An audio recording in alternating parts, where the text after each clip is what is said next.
How in the Hell Did I Get Here is supported by the Coloring Book Coach. Check out the new podcast, How to Fall in Love with Yourself Toolkit, an intuitive guide for your month. Find it at thecoloringbookcoach.com.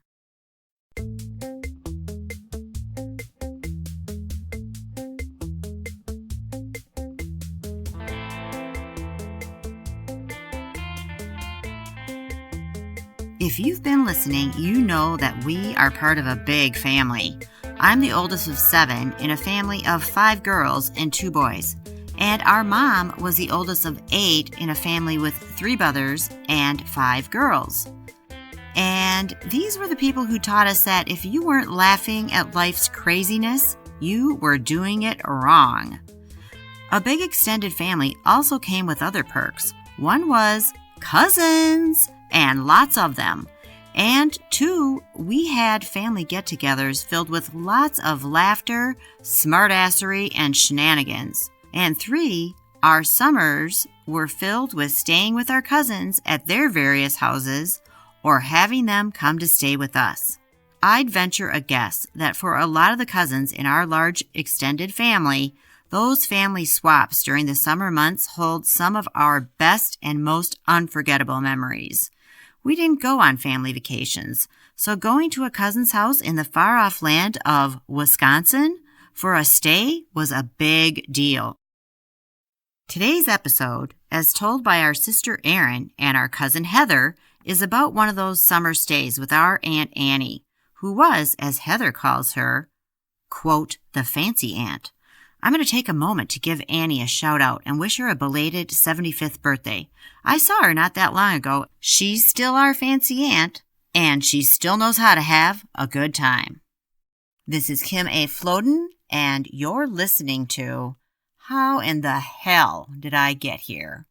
As always, today's episode includes swear words. Stay with us.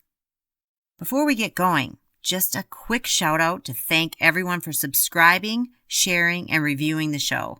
If you haven't done that yet, can you please do that? It makes a huge difference to us, and it's easy. Just go to howinthehellpodcast.com, hit the Apple button right there on the homepage, and you'll see how to subscribe, rate, and review. We're an indie podcast, and we really rely on you sharing the show. We don't have an advertising budget, but we know we have you guys. I first heard about the bubble story a few months ago when Erin mentioned it to me in passing, saying something along the lines of, "Oh my God, you have to get me and Shmoo," her nickname for our cousin Heather, on together so we can tell you about the time we were almost killed by bubbles at Aunt Annie's house. What? Well, that didn't happen. I wasn't able to get them both on the same call, but I do have Heather's version and then Erin's version of an incident they both say they'll never ever forget. Also, a shout out here to our Aunt Annie for being such a fun aunt and a fan of the podcast. Here's Heather with her version of the bubble story.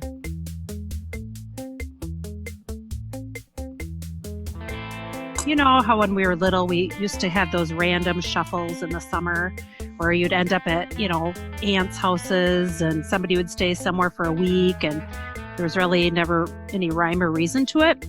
Well, I always stayed at your house for a week and Erin stayed at my house for a week in the summer, but for some unknown reason, we ended up at Annie's house for like 3-4 days. Okay. I'm sure Yes. There's a reason. I'm not even exactly sure how old Erin and I were. I'm thinking we were 9, maybe 10, something like that. Mm-hmm. I don't know if you kind of felt the same way, but, Annie was always kind of that fancy aunt, she had the nice clothes and a nice car, and she had a nice house with all the fun things. Like she had the, Pong game and all those like fancy things that none of us had. Yes, exactly. What I mean, that's how I looked. So I don't know. We ended up there and I honestly don't remember anything else of this trip besides this exact event. And it was, Annie was telling us that she had just bought this spa, like jacuzzi machine thing that... This sounds like trouble. It's trouble. And remember, this is like early 80s. So I'm sure it was fancy then. So we were like, woo. And so what it is you lay it on the bottom of the tub. I guess you plug it in. Now that I think about that, that sounds real safe. Right? I was thinking about this last night. This is already good. I'm like, how did it turn on? I'm like, I had to plug it. So yes, because it's always smart to put something that plugs into your tub and fill it with water. Right. And with 2 small children. So it laid on the bottom, and this is what I can remember. Maybe Erin remembers it differently, but I think what it was meant to do was you'd get in the tub and you had water and you turn it on and it basically turns it into a jacuzzi, like bubbles, just water bubbles. But I guess Annie thought it would be fun to put us in there and then put some bubble, Mr. Bubble in or something to make bubbles. So there was a little bit of water on the bottom, and then we could sit there and then put a little bit of the bubbles in. And so the bubbles would kind of come up, right? Like well, she has sliding glass doors on her shower. So we close those. We're sitting in there, Erin and I, in our swimsuits, banging on the bubbles, and it was fun and whatever. So this is the shower or the bathtub? It's a bathtub. It's a with shower. A shower in a shower enclosure. Okay, got it. All right, so, I'm with you now. So as we're sitting in the tub and the bubbles are starting to rise, it was fun. So we shut the glass doors because the bubbles are rising. We didn't want them to go over the tub. And so it was, seriously, it scared the crap out of me. So then it was like, and then we get up a little bit. The bubbles were going higher and higher, and we stood up as the bubbles got higher and higher. And we were finally standing up, and it was fun. And I could see Erin on one end and she could see me. And pretty soon it was like we couldn't see each other anymore. Oh my God. It was almost like, and I always think in my head, this is what people who get stuck in an avalanche feel like. You can't figure out where you are. Like I couldn't figure out which way was the door. I couldn't figure out where Erin was. But in the meantime, the bubbles are still going crazy and we couldn't breathe. You'd have to make these little pockets, holes like in front of you with your hands. And so because of the bubbles, it kept coming and it was like. You couldn't turn this off. You couldn't turn it off from where you were. No, we had no clue. We couldn't even figure out how to open the sliding glass doors. And we couldn't talk to each other because if you talked or inhaled or did anything, then it was like, it was scary. So I just remember like trying to feel around, trying to figure out how to open the damn sliding glass doors. And I'm sure Erin was doing the same thing but for all I know, I was like rubbing against the wall. I couldn't figure out where it was. Well, I didn't know where the hell I was. So Erin and I were kind of feeling around. It was like hands and limbs. And I mean, I knew it was not a good scene. And the only thing the next thing I remember is Annie was standing there because she had opened the door finally. I mean, I think we were screaming. I don't know what happened. We had to have screamed. We had to have screamed because why would she come upstairs? Probably the scream that we could get in without choking on bubbles. But she's like laughing and we're in tears. I mean, we're crying. It's like, oh my God, we're alive. It was like we got out. It was crazy. I'll never forget that. It was scarier than hell. It sounds scarier than hell. And I want to hear Erin's version because I'm sure it's similar to mine, but I mean. Oh, but it'll be twice as dramatic. Well, of course. And she, she was a little bit older than me, so she might have remembered it different too, but I'm just like, Annie was laughing and we're bawling and she's laughing and trying to make us feel better. And I'm like, what the hell just happened here? Like, this was supposed to be fun. Yeah, we almost died. You can die by bubbles.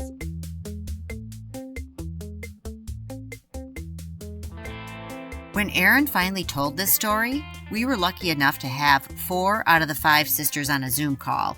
So you'll hear all of us interjecting here from time to time. And you'll also hear Erin needs a little jogging of the memory. This story happened over 30 years ago, after all.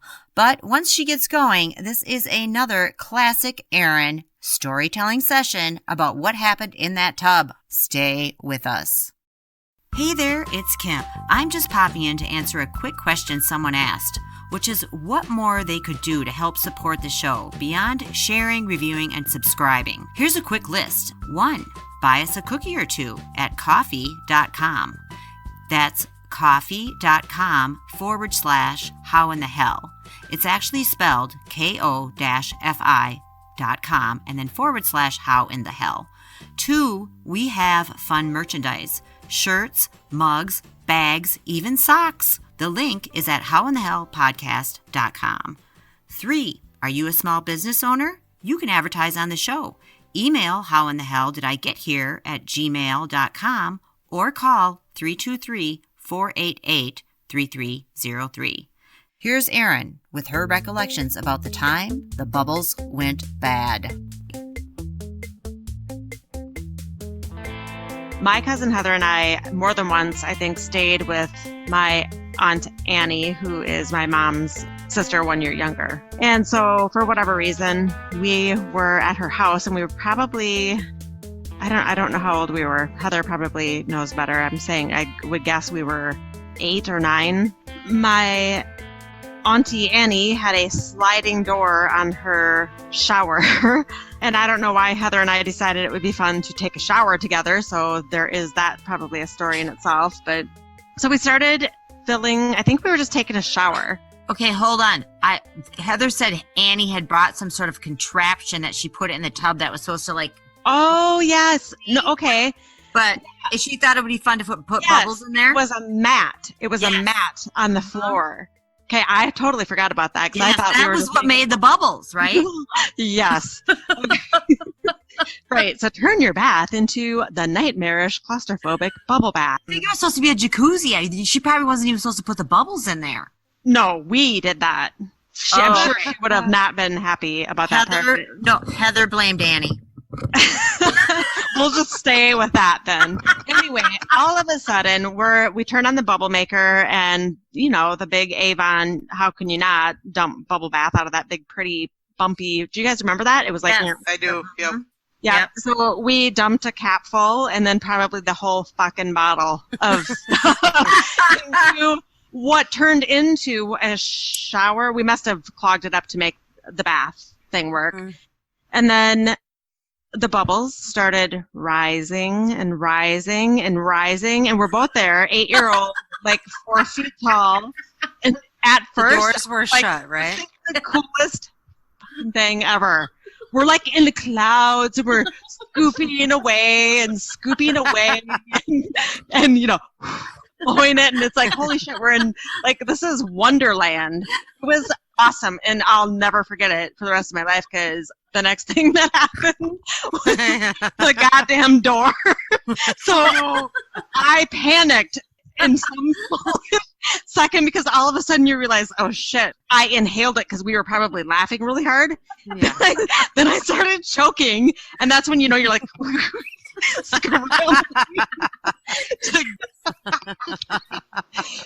Yes. And then it was like you got sucked into some like weird vortex of there's no fucking door. And I couldn't get the door open, and meanwhile I literally am choking. These bubbles. Oh my God.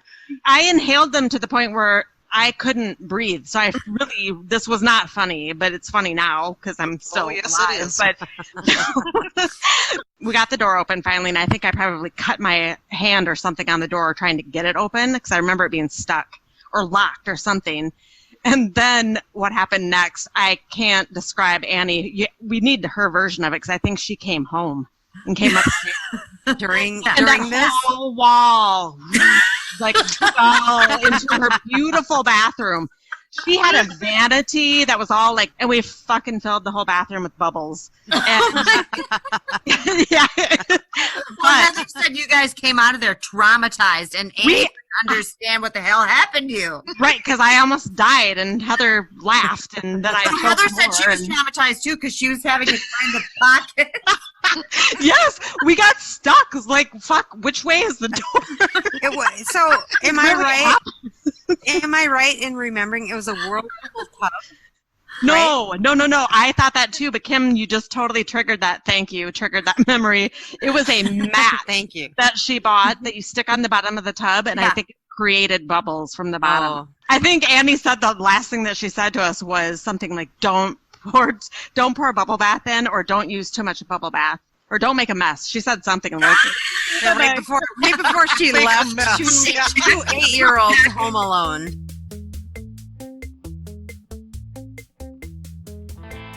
Bubbles weren't the only thing that almost took Erin out while she was staying with our Aunt Annie. Here she continues to reminisce about summer visits to Annie's house.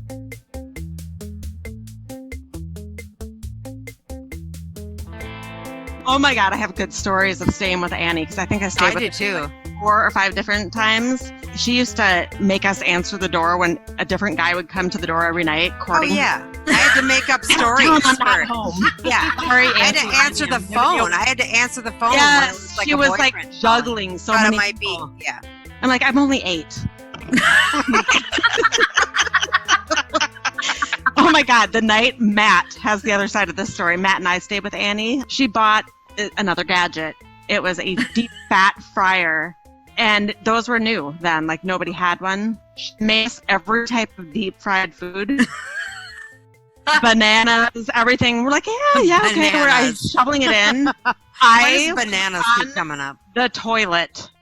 What? Shitting and thinking I'm going to die. And I'm sorry, it's that scene again. Yeah. That was, I remember That's that because it hurt so bad I thought I was going to die. Like, you know how your feet curl up and you're like, like the cramps from hell. Between the foot cramping, the toe curling, and that facial expression, that was perfect. You were probably like, that was probably a can of Crisco coming out of you.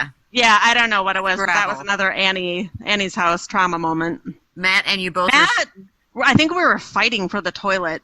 Something going back and forth.